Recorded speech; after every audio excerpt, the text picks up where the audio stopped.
Lunch versus லஞ்சன் இந்த ரெண்டு வேர்ட்ஸை பற்றி தான் இந்த வீடியோவில் நாங்கள் பார்க்க போகிறோம். லஞ்சன் அப்படின்ற வேர்ட் ஒரு மிட் டே மீலாக நாங்கள் கன்சிடர் பண்ணலாம். அதே மாதிரி லஞ்சையும் ஒரு மிட் டே மீலாக நாங்கள் கன்சிடர் பண்ணலாம்.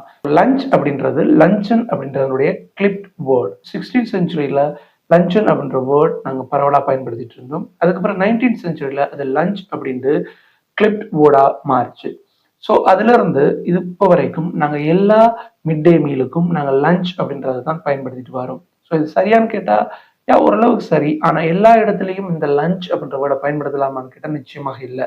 அப்போ லஞ்சுக்கும் லஞ்சனுக்குமான வித்தியாசம் விளங்கினாதான் ஸோ எங்கெல்லாம் லஞ்சன் அப்படின்ற வேர்டை யூஸ் பண்ணலாம், எங்கெல்லாம் லஞ்ச் அப்படின்ற வேர்டை யூஸ் பண்ணலாம் அப்படின்ற ஒரு ஐடியா உங்களுக்கு வரும். நாங்கள் சாதாரணமாக சாப்பிட்ற மதிய நேர சாப்பாடு family, friends, family members, relatives, அதே மாதிரி ஒரு ஸ்பெஷலான மதிய நேர சாப்பாட்டை நாங்கள் ஸ்பெஷலான நபர்களோட எம்டி, ஃபவுண்டர், பிரசிடென்ட், ஒரு நாட்டினுடைய பிரைம் மினிஸ்டர், பிரசிடென்ட், இந்த மாதிரி சில நபர்களோட சாப்பிடும்போது அந்த சாப்பாட்டை நாங்கள் லஞ்சன் அப்படின்னு சொல்லுவோம். இனி எல்லா சந்தர்ப்பத்திலையும் லஞ்ச் அப்படின்றத சொல்லாம ஸ்பெஷலான நேரங்கள்ல சொல்றதுக்கு இந்த லஞ்சன் அப்படின்ற வேர்டை பயன்படுத்துங்க.